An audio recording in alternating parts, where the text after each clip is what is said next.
Construction La Vérandrie est fier de s'associer à TVC Basse-Lièvre pour vous présenter l'informel. Chez Construction La Vérandrie, vos projets nous habitent depuis maintenant 20 ans.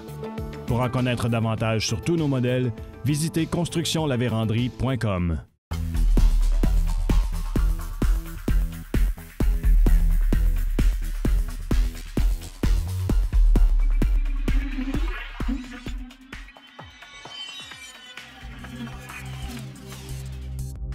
Norman McMillan est un politicien originaire de Buckingham qui a débuté sa carrière politique dans les années 80. En 2012, il prend sa retraite après avoir été député de la circonscription de Papineau suite à son 5e mandat. 2, 1. Bienvenue tout le monde au 10e et dernier épisode de l'Informel pour la saison. Merci d'être à l'écoute. Je rappelle ceux que vous êtes en train de nous écouter via TVC Basse-Lièvre ou Ma TV Outaouais. On est aussi disponible sur le web. Vous pouvez écouter tous les autres épisodes qu'on a fait au cours de la saison. Vous pouvez trouver tout ça au www.tvc.qc.ca. Aujourd'hui, je suis content. J'accueille quelqu'un qui est venu souvent à la TVC, mais ça fait un bout qu'on l'a pas vu. Norm McMillan, merci d'être venu nous voir aujourd'hui. Bonjour. Là, tu es à la retraite depuis un sacré bon bout. Qu'est-ce qui te tient occupé? Bon, on fait un peu de bénévolat, puis un peu de consultant. Je m'appelle un consultant avec une compagnie de Montréal qui s'appelle Englobe, à qui, avec leurs clients, je les rencontre à l'occasion pour leur expliquer comment on doit travailler avec le gouvernement ou avec les différents ministères, même au municipal, qui aller, à quelle porte aller cogner, ce genre-là. Là. Mais c'est vraiment très minime là, depuis 6 mois. Ben c'est cool, profite de ton expérience avec. Oui, effectivement. Puis je vois à l'occasion, le bureau est à Laval, alors ça me donne une chance de sortir de Buckingham ou de Mulgrave and Derry puis aller rencontrer d'autres gens qui sont dans toutes sortes dans l'environnement, puis c'est intéressant. Ben, promener un petit peu. Mais j'aurais dû te demander, par contre, en entrée de jeu, comment va la santé, parce qu'on sait, ça a été publicisé là, en 2006-2007, tu as été diagnostiqué d'un cancer de la prostate. Oui, effectivement, ça fait déjà, ça va faire 12 ans, là, le 7 décembre, que j'ai appris que j'avais le cancer de la prostate. Aucun problème, tout va bien. Maintenant, c'est le PSA qu'on vérifie une fois par année par des tests de sang, puis j'ai jamais eu d'autres problèmes. Tout est excellent. Ah, ben tant mieux. Oui, merci. Good.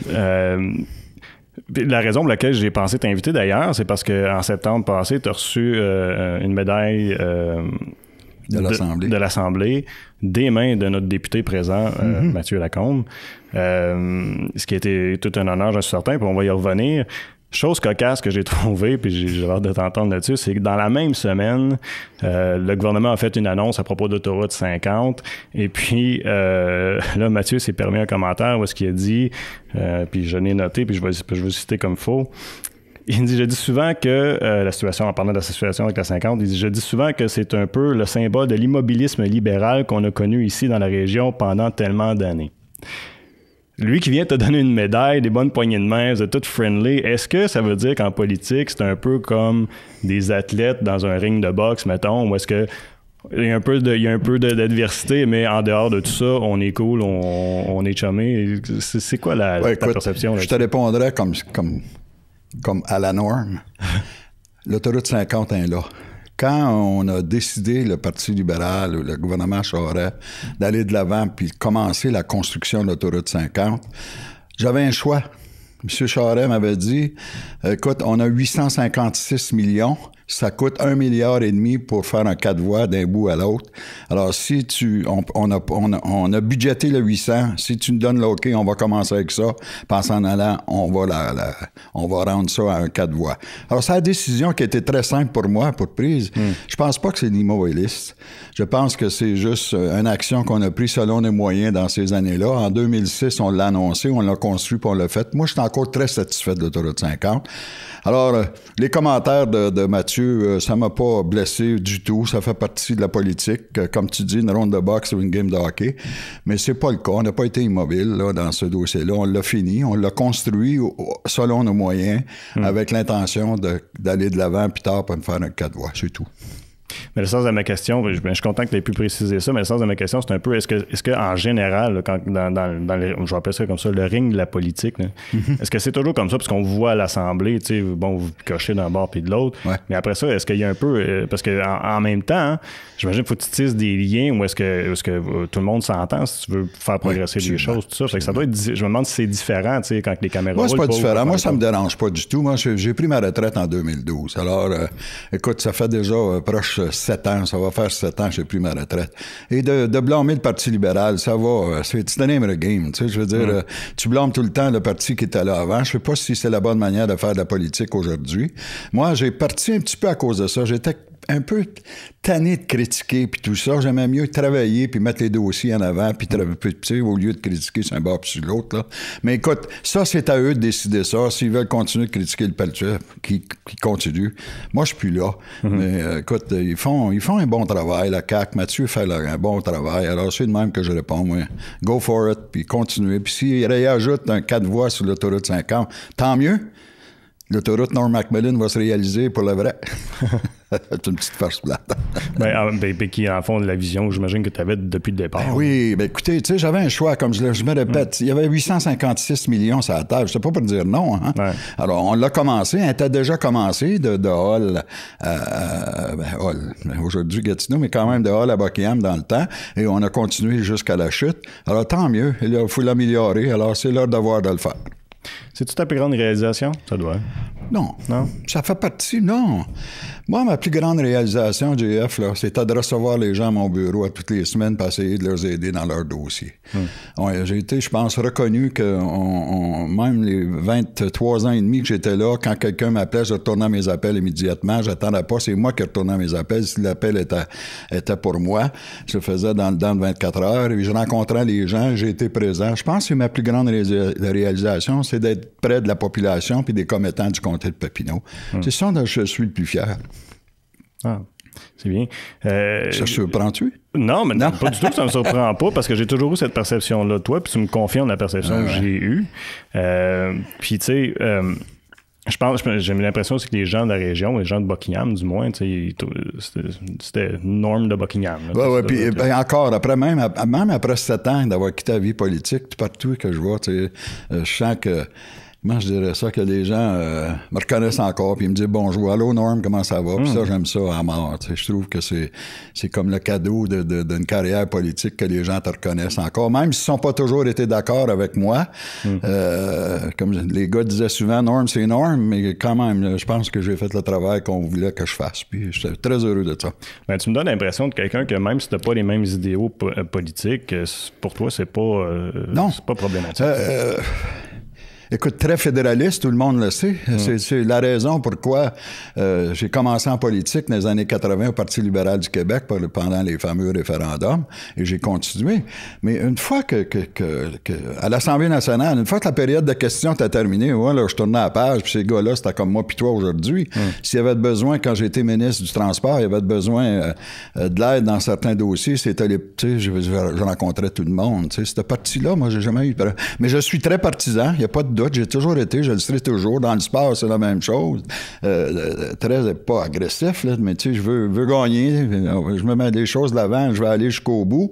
Mais en faire des ennemis parce qu'ils pensent pas comme moi, là, pas du tout.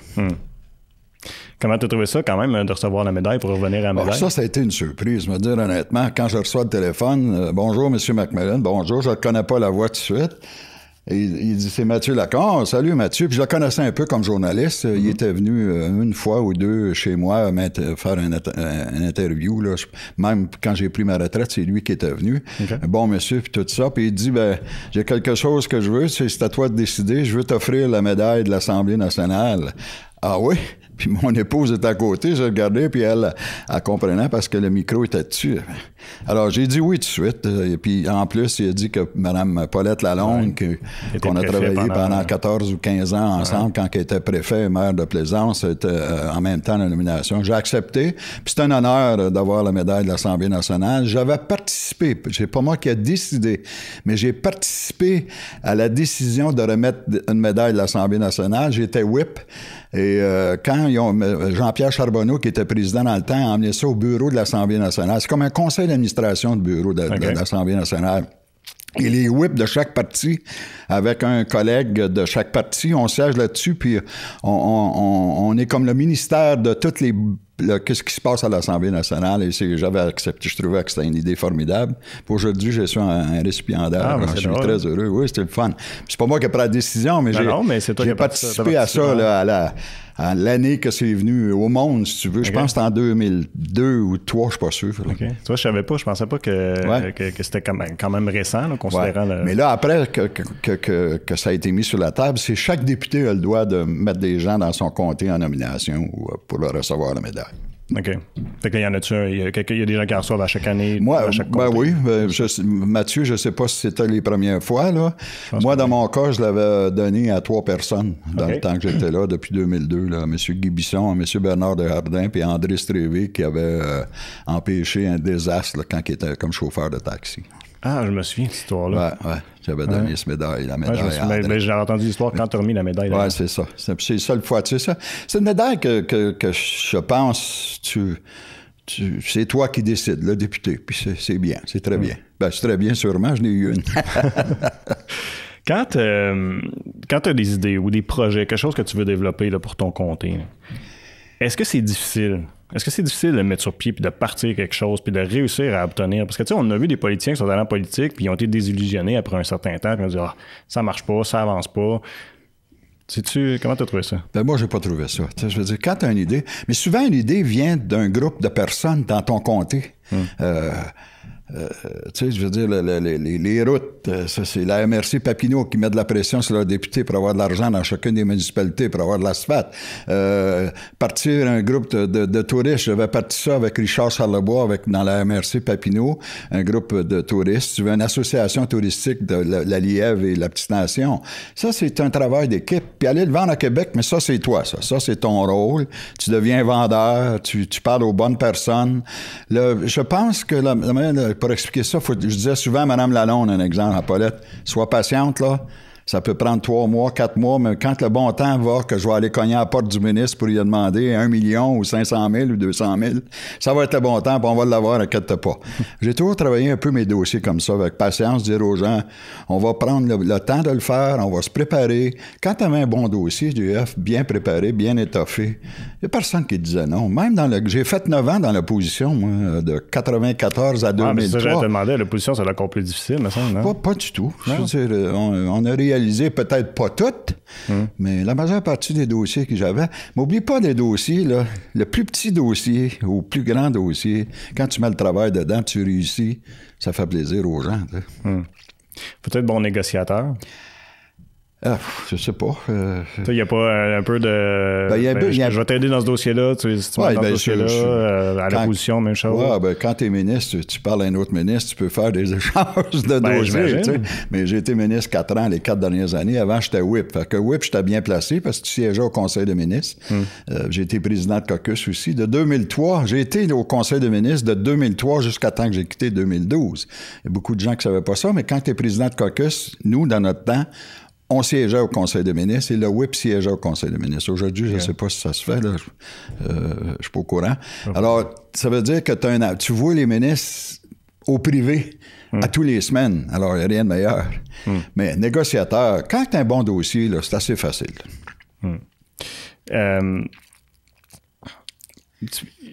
Est-ce que...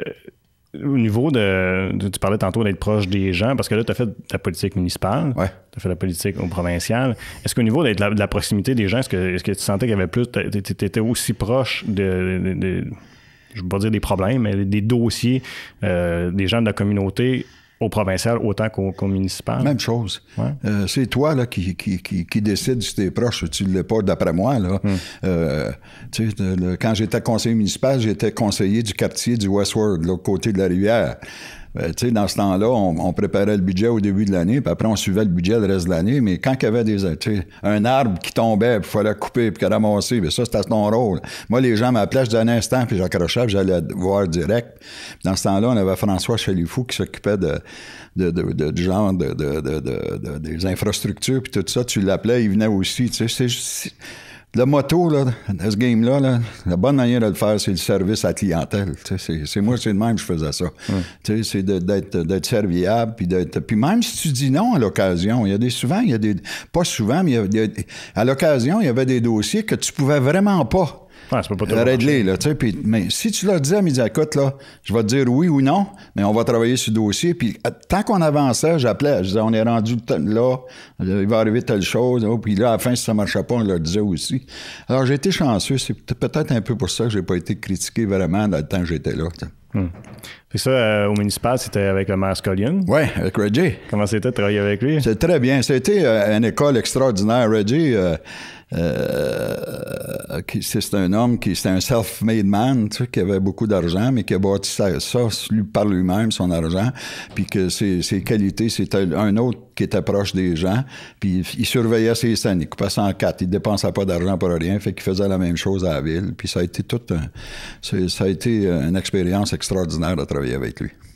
C'est qui les autres conseillers dans ce temps-là? Sacrifice, ça, c'est une bonne question. Il y avait Hector Moserol, mon ami Hector, qui a travaillé pour moi 13 ans après.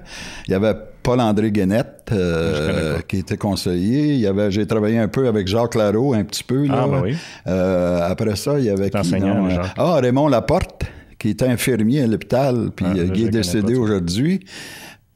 Puis je fais le tour, je pense qu'il y avait-tu Bob Saint-Jacques et tout à un moment donné, puis Gilles Lasselle. Un petit peu aussi, là.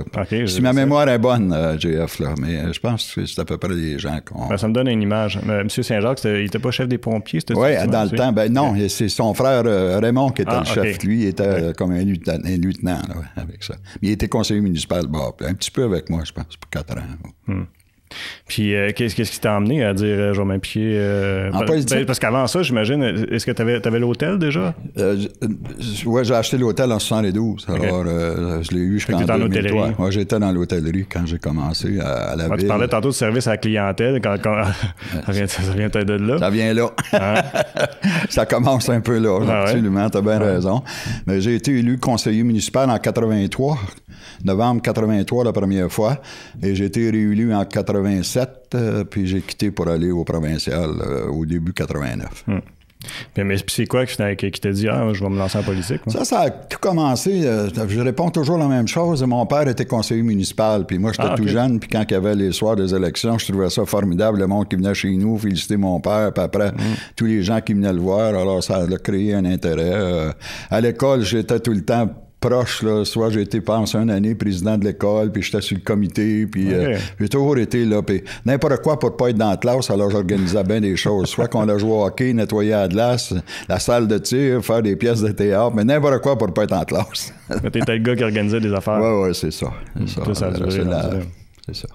Puis as-tu toujours été avec ton frère en hôtellerie? Ou... Oui, Ken était partenaire avec moi, là, probablement, je ne sais pas là, les dates exactes, là, de 98. Là. Ken, ça fait déjà 20 quelques années ou 25 ans ou 30 ans qu'il est là, alors on a été partenaires 7 ou 8 ans, je pense. OK. Tu parlais de ton père. Ça a toujours été une histoire de famille. Toi, nécessairement, tu as une... J'ai une sœur qui s'appelle Joanne. Si j'en parle pas, elle va dire « T'as pas parlé de moi encore. » Qu'est-ce qu'elle fait, Joanne? Joanne est à sa retraite. Elle a travaillé toute sa vie pour la Sûreté du Québec comme secrétaire à Buckingham, Papineauville et à Hall. Elle est mariée avec Mike Burnt, un gars extraordinaire qui a une belle petite famille. Puis on est très proches, la famille Mac. C'est fun. Mais je pense pas l'avoir jamais rencontré. Elle me dit rien. C'est probablement après mon épouse, là, la plus belle femme avec ma sœur de Buckingham.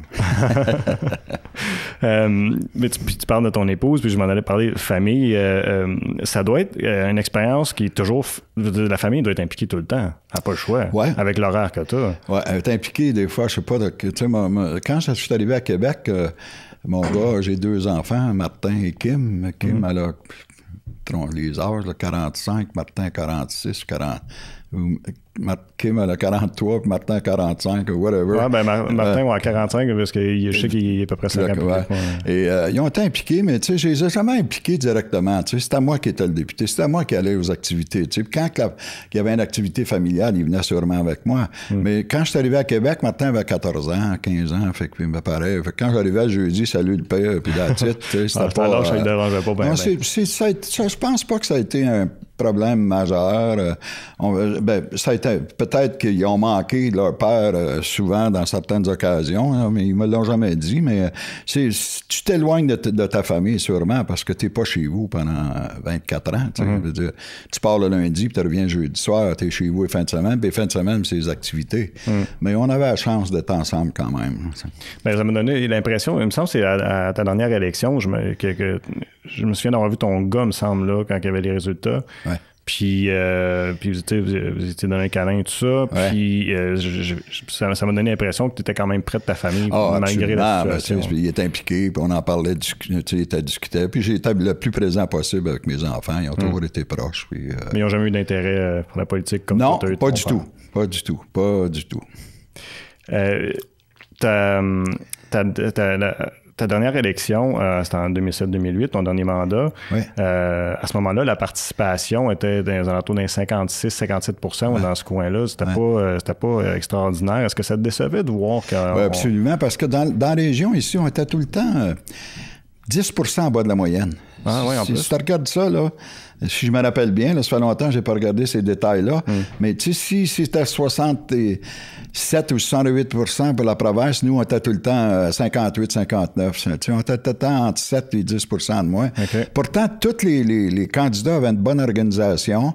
Sais-tu parce qu'il y avait moins d'intérêt? Est-ce que c'est moins... Tu sais, Buckingham avait beaucoup de fonctionnaires, mais les fonctionnaires, eux autres, ils votaient. Je ne sais pas pourquoi la raison, mais c'est pas parce qu'on faisait pas de publicité. Tu te rappelles, il y avait des pancartes partout, il y avait dans les hebdos, il y avait des annonces, on faisait des conférences de presse toutes les semaines. C'est pas parce qu'on avait une organisation, d'après moi, une des meilleures au Québec, on appelait le monde pour aller voter. L'intérêt n'était pas là comme ailleurs. C'est-tu... Mais un comté, c'est plus éloigné, excuse, JF. C'est correct, vas-y. Tu sais, là, quand c'est urbain, c'est peut-être, là. Mais tu sais, quand tu parles de Boileau, ou tu parles de Saint-Émile-le-Suffolk, ou tu parles de Val-des-Bois, c'est pas des places éloignées, mais c'est pas des grosses populations. Puis, tu sais, il y a beaucoup, comme à Val-des-Bois, déjà, il y avait plus de monde qui était là pour les chalets, qui étaient comme des résidents... Tu sais, comme moi aujourd'hui dans Mulgrave and Derry, je demeure là, je suis permanent. Il y avait plus de ça dans notre région, et c'est plus de touristes. Je ne sais pas à quel pourcentage, mais qui appartenaient à des chalets, mais qui votaient ailleurs. Tu sais. Fait que ça peut faire une différence, je m'imagine. Tu vois, moi, je me disais peut-être parce que la région était tellement rouge pendant longtemps qu'à un moment donné, le monde était rendu habitué, ben, c'est pas grave, les libéraux vont rentrer. Ça, je l'ai attendu 23 ans de temps. T'inquiète pas, Norm, c'est les libéraux. Mais je vais te dire, ma première élection, j'ai gagné par 1000, d'une partielle. Okay. Deuxième élection, j'ai gagné 4 mois après, là, en septembre 89, par 645. Fait que, c'était pas donné. On a travaillé fort. Ouais. Puis là, le premier 4 ans, là, t'es toujours inquiète quand tu commences, là, puis t'aimes ça, puis tu pognes la piqûre, tu arrives à l'élection, t'es nerveux. On a tombé dans l'opposition, j'ai gagné par proche 4000. Alors, tu sais, après ça, j'ai tout le temps eu pas mal des bonnes majorités, tu sais. Mais faut que tu travailles. Fait que dans le fond, ta seule bonne lutte chaude, c'était la première. Les 2 premières, ouais. C'était qui contre qui, tu te souviens? C'était Paul-André David, qui était un bon candidat, qui était connu dans la région, qui s'impliquait dans Petite Nation beaucoup. Qui était pour le PQ, j'imagine? Oui, absolument. Puis, je me souviens que quand t'es parti, puis que Alexandre a pris la relève pour le libéral ici, ça avait l'air d'être ça s'annonçait pour être une lutte qui était pour être chaude. En 2012. En 2012, oui. Puis, je pense que tu t'es réimpliqué un peu au niveau de sa campagne parce que tu voulais. Ça t'avait un petit peu ébranlé de voir qu'on pourrait passer à une autre couleur. Absolument. Je me rappelle, la journée des élections, je faisais le tour des gens qui travaillaient au téléphone pour Alexandre, pour continuer, pour pousser. Puis j'avais dit à la femme Alexandre, j'ai dit, Alexandre va gagner ce soir, là, mais il va gagner par 245. Puis il a gagné par 265, je me rappelle bien. Fait que tu le sentais sur le terrain, mais c'était provincial, le JF. C'est l'année que Mme Marois a pris le pouvoir. En 2012. Tu sais, elle a pris le pouvoir, Mme Marois, un gouvernement minoritaire. Ouais. Alors, le comté de Papineau était... écoute, ils ont envoyé un signe, eux aussi, là, qui était comme tanné, là. Ils voulaient du changement. Puis en 2014, ben là, Alexandre a gagné par 9000. C'est toute une autre histoire. Mais tu le sens-tu, ça? Parce que, tu sais, quand tu me dis comment est-ce que tu étais proche des gens, tu dois sentir un peu la vibe de qu'est-ce que les gens, qu'est-ce que tu vas t'attendre à voir arriver. Moi, j'ai jamais senti... t'as toujours une crainte de perdre, tu sais. Mais mes dernières élections, comme en 2007, on a eu M. Charest, tu sais, en 2005, là, j'étais puis en 2007, on avait gagné juste 50 quelques sièges, on était minoritaire, le gouvernement minoritaire. Je sentais qu'il y avait quelque chose qui se passait, tu sais. Moi, je sais pas si tu te rappelles, là, j'allais sur l'autoroute 50, puis je faisais des babayes le matin, là, à 6 heures, là, puis... moi, je t'ai jamais vu, mais j'entends parler. J'avais inventé ça, là, je pense que c'était en 2005, où, au lieu de faire du porte-à-porte régulièrement, puis que tu pouvais... Mais en dernier, là, le porte-à-porte, t'es rendu à 7 heures le soir, là, quand il y avait, dans ce temps-là, tu sais, comme District 31 aujourd'hui, là, va pas cogner à la porte, parce que les gens vont dire... Tu sais, tu déranges le monde, alors tu faisais d'autres choses, j'avais inventé ça. Mais en 2007, je le sentais qu'il y était quelque chose qui se passait parce que les autres années, les autres fois, quand le monde passait, puis tu t'as de la horn envoyé à la main, puis tu passais sur la rue principale à pied, là, en 2007, j'avais plus ça. Puis les gens qui avec moi, ils ont dit, j'ai dit, vous l'avez remarqué, ça va être difficile. Puis je me rappelle pas, j'avais gagné par 2000, je pense, au lieu de 3-4 000. Puis en 2007, puis là, en 2008, on a repris le pouvoir majoritaire. Là, on a fait les mêmes choses. Puis là, il y avait la klaxon fonctionnait de partout, les mains, tout ça. Tu le sens. Tu sens pas le résultat, mais tu le vois, là, si les gens veulent te garder ou pas, ou changer. Mais avec cette expérience-là, t'étais-tu nerveux? Le soir de l'élection, t'étais-tu toujours aussi fébrile? Ça, c'était l'enfer. Ah ouais? Quand comment on dit ça en bon français? Les pôles? Les pôles? Les pôles. En tout cas, les pôles. Les urnes. Fermés à 8h, 8h30, là, tu sautes dans la douche, là, puis ça shake, là. T'es nerveux, là. Jusqu'à 9h30, là, de 8h, les pôles fermés à 8h, là, mais ça prenait à peu près une heure avant de le savoir. Ça, c'était difficile pour la famille, tes enfants, tes organisateurs. C'était le pire temps. Le reste du temps, à l'occasion, tu te poses la question, vas-tu gagner, vas-tu perdre? C'est pas si pire que ça, parce que t'es tellement occupé à faire campagne que tu y penses pas. Ouais. Mais quand même. C'est toute une expérience. Je veux dire, c'est recommencer ma vie, je ferai la même chose, parce que j'aimais ça. J'ai été chanceux. La moyenne d'un député à Québec, quand j'ai parti en 2012, c'était 6 ans et demi. OK, ouais. Puis moi, j'ai fait 23 ans et demi. Fait que je peux dire j'en ai fait une carrière, tu sais. C'est clair. Ouais, c'est spécial. Je vais juste prendre quelques minutes, Norm, pour remercier les gens qui sont en train de nous écouter via Ma TV Outaouais ou TVC Basse-Lièvre. Je vais continuer à m'entretenir avec toi parce que j'ai encore d'autres sujets que je veux parler. Tu es correct pour le temps, Norm? Oui, très bien. Si on les ennuie pas trop, on peut continuer. Je suis sûr qu'on les ennuie pas. Fait que je vous invite à vous rendre au www.tvc.qc.ca. Sinon, vous pouvez nous écouter en balado-diffusion. On est sur iTunes ou plutôt Apple Podcast, Spotify et puis SoundCloud pour nous écouter comme ça. Sinon, bien évidemment, sur la chaîne YouTube de TVC Basse-Lièvre. Merci tout le monde. Ouais, fait que le soir d'élection, ta famille aussi autour, puis tes amis, là, comment est-ce qu'ils trouvaient ça? Les autres, c'est la même chose. Ils étaient nerveux, ils attendent les résultats, mais ça rentre à mesure. Tu le vois, là, parce que tu as toujours quelqu'un où les votes sont comptés. Ouais. Tu as toujours quelqu'un de ton organisation qui est là, qui a son téléphone, puis qui peut appeler. Tu sais. Mais là, maintenant, depuis... je sais pas depuis quelle année, là, pas sur 2000, tu peux suivre ça sur l'Internet. C'est avec le président des élections, fait que ça va assez bien, ça. Ça va plus rapide. Mais c'est toujours le temps le plus... Pour moi, ça a toujours été le temps le plus difficile.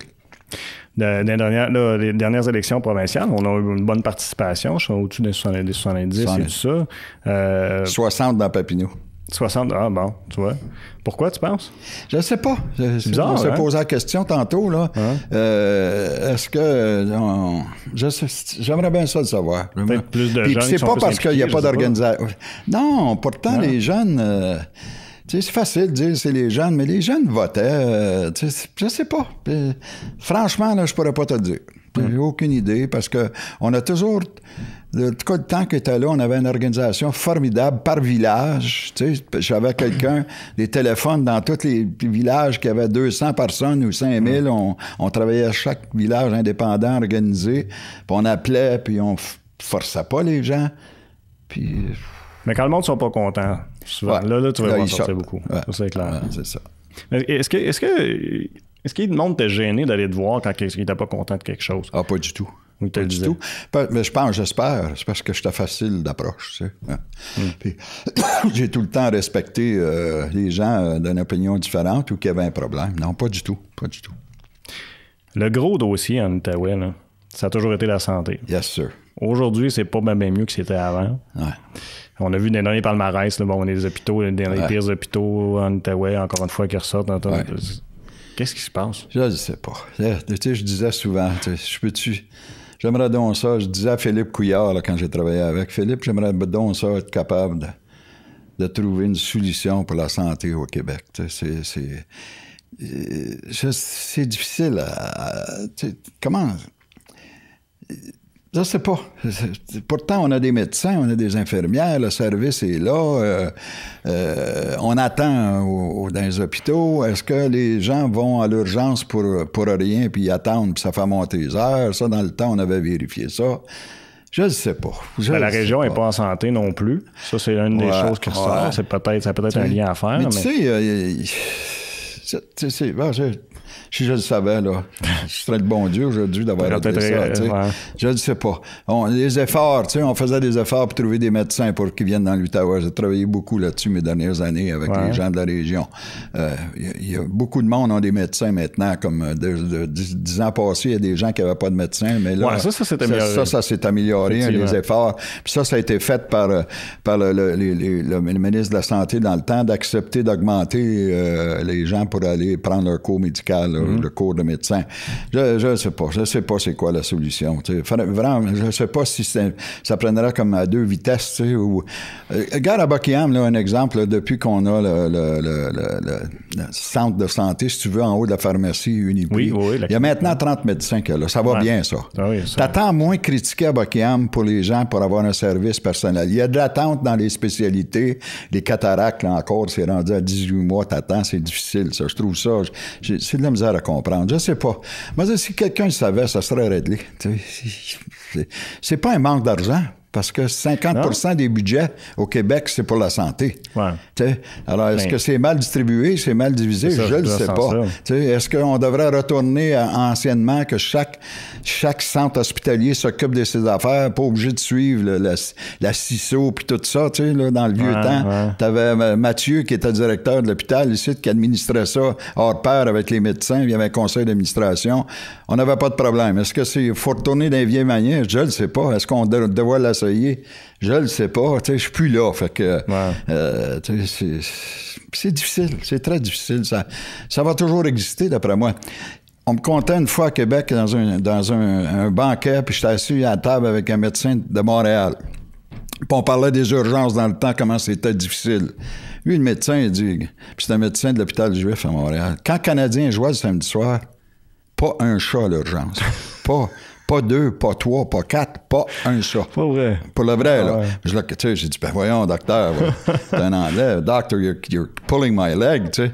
Non, il dit pas un chat. Une grande fin de semaine. Je te défie d'aller voir ici à Buckingham une grande fin de semaine le dimanche.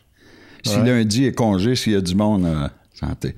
À 6 heures, le lundi soir, par exemple, assis-toi là, tu vois que ça va rentrer à pleine porte. C'est fou, hein? Ouais, c'est fou. Mais ça, je ne sais pas si c'est comme ça aujourd'hui, là, mais ce médecin-là, puis j'ai vérifié, puis c'était bien vrai. Parce qu'ici, en Outaouais, souvent, on va parler de l'exode des médecins vers l'Ontario.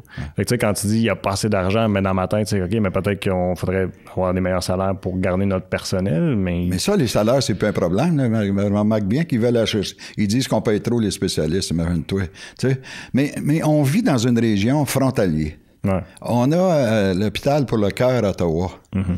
Pourquoi que le Québec dépenserait des paquets d'argent dans l'Outaouais quand tu as des services à Ottawa que c'est des spécialistes puis qu'on peut aller chercher puis qu'on peut payer pour? Ça, c'est moi qui parle comme ça. Là. Moi, j'ai toujours défendu.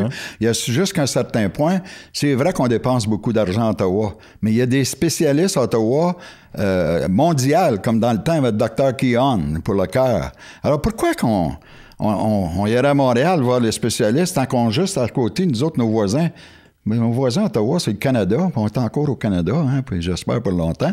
Pourquoi qu'on n'irait pas là, tu sais, pas en faire, de travailler conjointement avec eux autres? Peut-être que ça l'aiderait aussi, je ne sais pas. Là, je dis. Oui, mais ça fait du sens. C'est un peu comme les cliniques d'Apple Tree, tu es familier avec ça. Les autres font de la promotion au Québec, ils disent venez-vous-en, on va vous le Children's Hospital. Même chose. L'hôpital des enfants. Ouais. Je veux dire, tu peux y aller, tes enfants sont malades, les médecins, on doit les envoyer là. Il y en a qui en font une bataille. Ben, pourquoi qu'on donnerait de l'argent en Ontario? Tu donnes de l'argent à des spécialistes pour faire sûr que nos enfants soient bien traités. What's wrong? C'est qu'on y aille à Ottawa, qu'on y aille à Hull. C'est quoi la différence? Moi, je pense ça. Si je ne me trompe pas, quand tu es rentré au provincial, c'était avec Robert Bourassa. Oui. Après ça, suivi Daniel Johnson. Puis après ça, Jean Charest.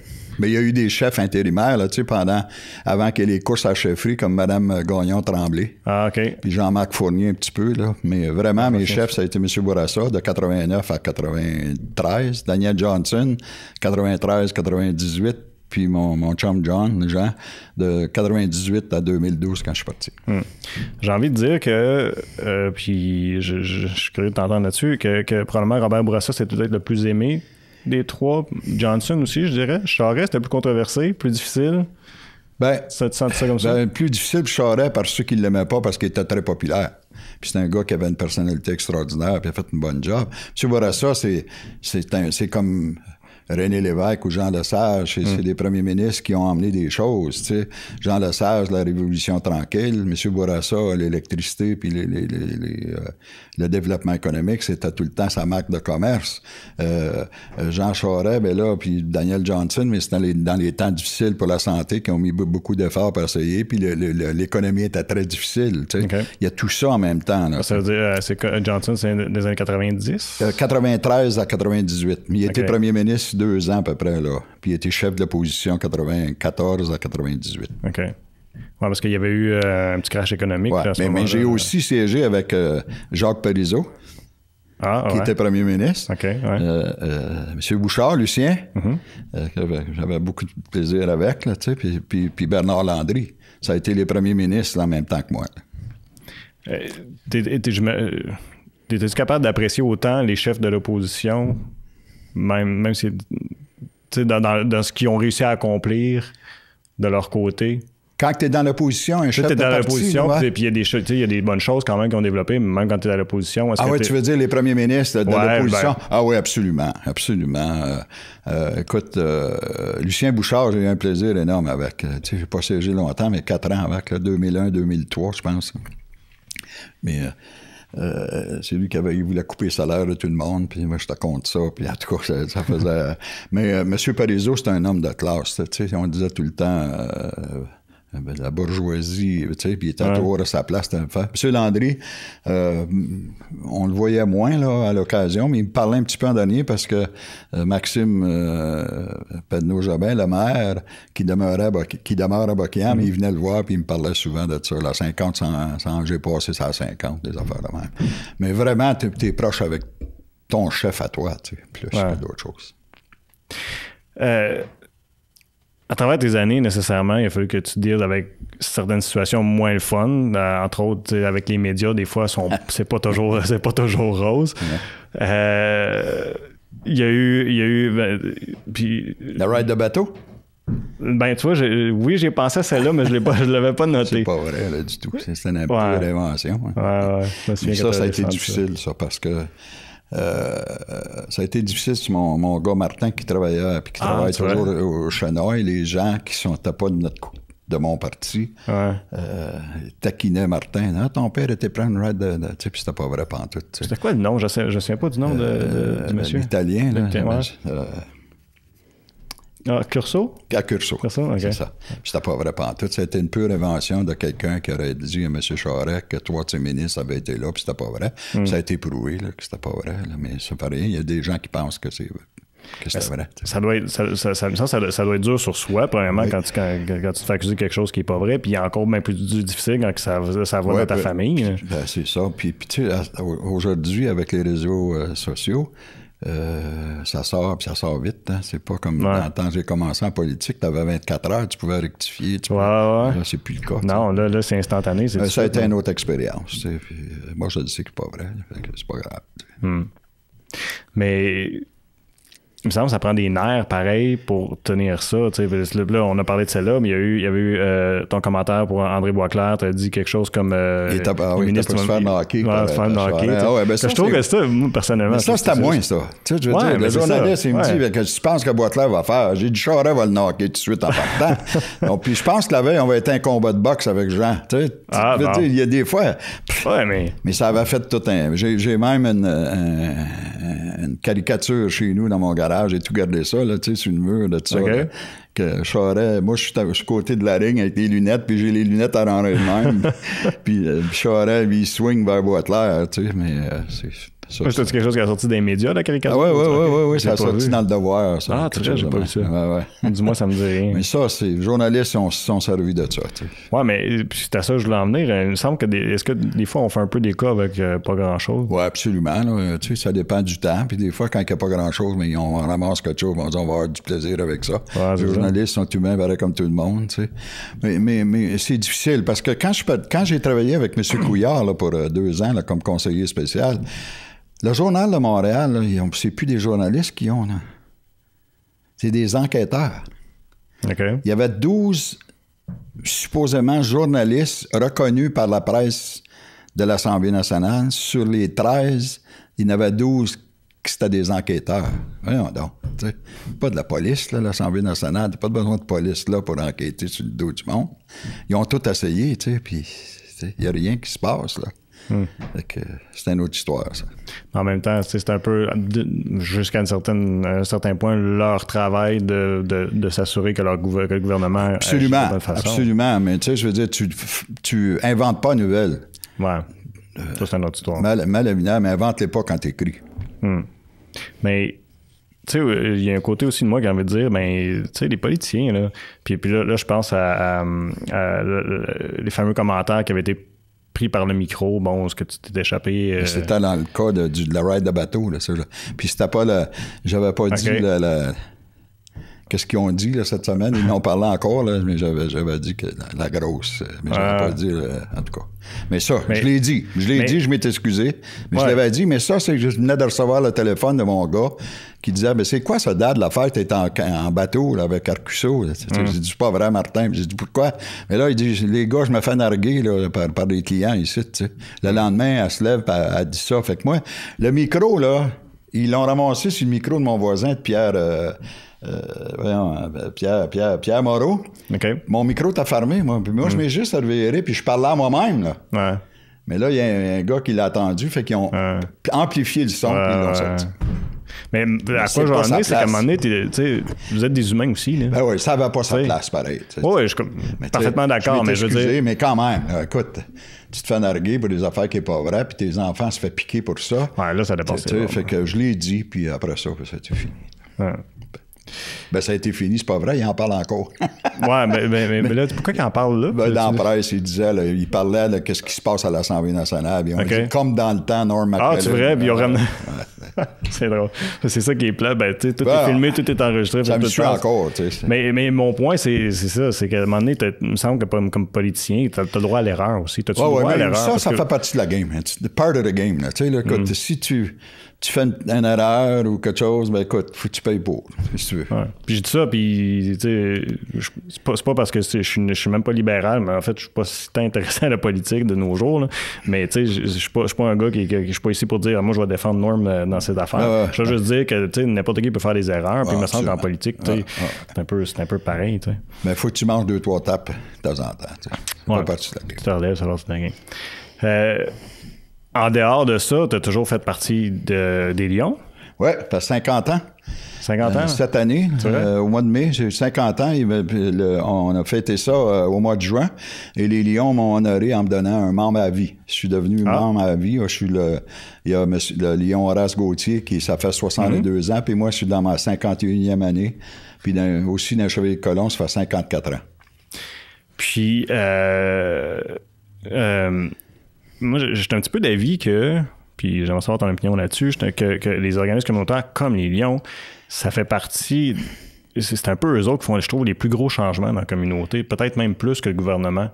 Dans le sens que, tu sais, moi, les levées de fonds qu'ils font, les Lions, c'est impressionnant. Puis après ça, l'argent qu'ils remettent, puis tout ce qu'ils vont remettre dans la communauté, là, c'est fou. Ils vont subventionner des projets à l'hôpital. Vous allez bon, on connaît les fameux, bon, le Monarque, les fameux paniers de Noël aussi. Qu'est-ce qu'on ferait si on n'avait pas ces organismes-là? Oh, c'est une bonne question. Il y aurait d'autres choses qui existeraient, là, mais les Clubs Lions, tu sais, c'est l'histoire à travers le monde, c'est international. Les Clubs Lions, les Chevaliers de Colomb, la même chose, les Richelieu, ça s'appellerait peut-être d'un nom différent, mais ça dépend, c'est dans chaque communauté, tu sais, qui font le besoin, qui ont. Le Club Lion de Buckingham, c'est un success story, là, qui peuvent donner, tu sais, bien souvent, proche 100 000 par année avec les paniers de Noël, puis l'hôpital, puis soit le Monarque, ils ont donné 50 000 pour le Monarque, pour la construction de leur nouvelle bâtisse. Ça fait partie. Moi, j'ai jamais lâché, là, tout le temps que j'étais à Québec, j'assistais quand même le plus souvent possible au souper du Club Lion, puis même aux activités durant les fêtes. Et les Chevaliers de Colomb, pareil, avec le gala sportif. Et ça a été ma base, ça. C'est là que tu apprends à travailler en équipe, JF. Tu sais, c'est formidable, ça, le Club Lion ou les Chevaliers de Colomb. C'est du monde qui donne leur temps, qui fait du bénévole, ils font du bénévolat, puis qui ramassent des fonds pour aider la famille, aider les jeunes, aider... tu sais, dis-le, puis ils l'ont fait, les Chevaliers, la même chose. Alors, c'est un besoin que tu as besoin. Le gouvernement est là pour aider, pour en mettre plus. Mais le Club Lion, c'est comme un plus qui s'ajoute au gouvernement, aux différents ministères pour que la communauté en profite. Là. As-tu, dans ton expérience avec les Lions, je trouve pas d'autre façon de le dire, mais est-ce que des fois tu as ressenti peut-être plus de fierté à certains projets que vous avez faits avec les Lions qu'avec le gouvernement? Non. Ou sinon, c'est pareil. J'ai une fierté dans toutes les affaires qui améliorent le bien de la population. Tu sais, je veux dire, dans le fond, c'est un peu du pareil au même. C'est la même chose. Quand tu fais quelque chose, c'est pour aider quelqu'un, ou un groupe, ou une ville, ou une municipalité, ou l'école, ou les Lions, peut-être la famille, le jeune, un groupe qui veut bâtir comme le Monarque. J'ai de la fierté dans tous ces dossiers-là. C'est juste le fun que ça peut se réaliser. Tu parles du Monarque, tu me disais que tu es impliqué au niveau du Monarque aussi? Je fais partie du cabinet, oui. On part, on va l'annoncer le 4 décembre, on part une campagne de financement de 3,5 millions de dollars. Je peux pas dire les chiffres, mais on a déjà avancé, ça va bien. Hier, j'ai passé la journée sur le terrain à me promener, à aller voir des gens pour voir s'ils sont intéressés à nous aider.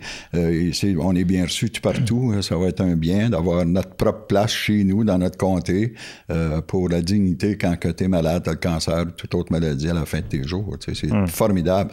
Mais ça existe depuis déjà, c'est la 6e année à Montebello, dans le vieux couvent, mais là, ils veulent bâtir une nouvelle bâtisse qui est de mise. OK. Puis je vais en profiter pour témoigner que Michel Pilote, il est décédé au Monarque, puis j'ai parlé avec son amoureux la semaine passée, puis il disait que les services qu'ils ont eus, là, c'était incroyable. Ah oui, absolument. Je suis complètement. J'ai eu les mêmes témoignages de la part de Sylvain. Ça a été formidable. Puis des gens qui ont été visiter Michel pendant qu'il était là. Tu sais, puis c'est exceptionnel. Mais sur 600 personnes qui ont passé là, il y en a une centaine de Buckingham Masson-Angers qui se sont servis de ça.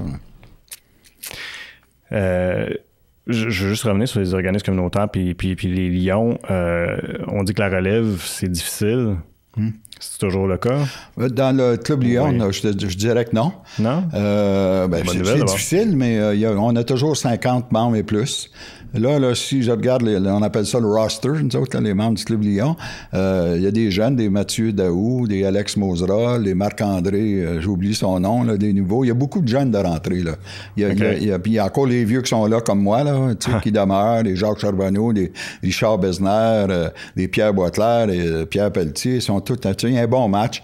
C'est difficile, c'est sûr, c'est toujours les mêmes, mais ça fait 50 ans que je suis dans les Lions, ça fait 54 ans que je suis dans les Chevaliers de Colomb, j'ai été 30 ans en vie politique, puis c'était toujours les mêmes. Tu sais, qu'est-ce que tu veux? Ça fait partie... C'est toujours les mêmes visages. Oui, c'est toujours les mêmes qui travaillent et qui sont impliqués dans tout. Tu sais. Ça ne changera pas, ça. Ouais. En même temps, il y a de quoi être fier. Absolument. De toutes ces années-là. Absolument. Ben, merci beaucoup, Norm. Écoute, c'est vraiment le fun de jaser avec toi. C'était bien le fun. Déjà fini? Oui, ben, ça fait déjà 1 heure. Vous allez en avoir pour... 50 minutes. 50 minutes, d'abord, c'est bon. Ben, merci beaucoup. C'était avec plaisir. Fun. Merci d'avoir été à l'écoute pour un autre épisode de l'Informel. Je vous invite à vous rendre sur nos différentes plateformes web pour regarder ou écouter toutes nos entrevues.